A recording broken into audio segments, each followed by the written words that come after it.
Aujourd'hui, on aborde une news qui fait trembler la France insoumise. Sébastien Delogu lâche en direct à la télévision algérienne des infos qu'il était censé garder pour lui. Même LFI et Furax. Vous êtes prêts pour la news? C'est parti!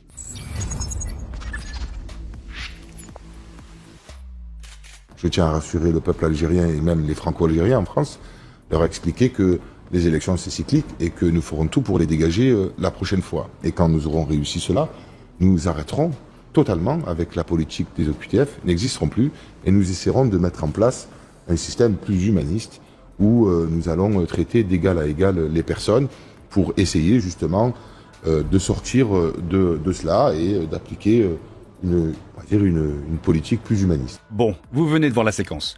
Delogu, en mission diplomatique improvisée en Algérie, lâche tout. Promesses, discours et petits secrets maison. En gros, il déroule le tapis rouge, mais pas pour la France. Il attaque direct avec le sujet des OQTF, obligation de quitter le territoire français. Un thème chaud? Non, brûlant. En 2022, 134 000 OQTF prononcés et seulement 6,9% exécutés. Autrement dit, plus de 9 personnes sur 10 restent en toute tranquillité. Tranquille.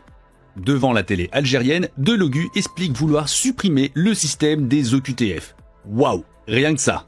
En tout cas, c'est clair. On parle d'un monde sans frontières, sans règles, où la nationalité n'a plus aucune valeur, où tout le monde peut squatter la France comme si c'était un Airbnb gratuit.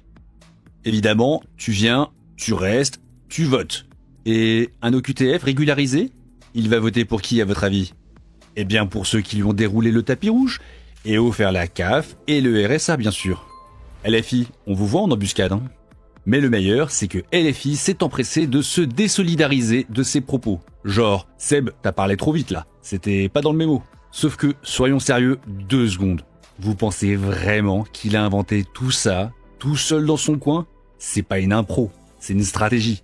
Il a juste eu le malheur de dire à la télé ce que ses copains se sont dit en salle de réunion. Delogu, il joue les rockstars en Algérie, mais chez nous, c'est la douche froide. Même ses potes de LFI font semblant de ne pas le connaître.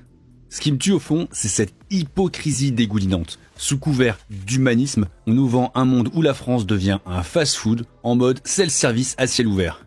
Et tout ça dans un pays où la très grande majorité des Français n'en peuvent juste plus et veulent purement et simplement stopper l'immigration.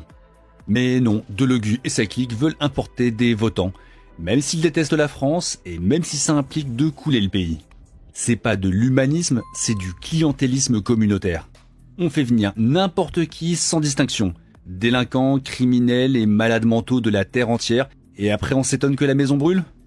Si vous pensez que la France mérite mieux que ça, abonnez-vous, partagez, faites du bruit. Soutenez la chaîne pour qu'elle puisse continuer à dire à voix haute ce que beaucoup pensent mais ne peuvent pas dire sans risque de représailles. Merci pour votre soutien et à très vite pour une nouvelle vidéo de décryptage.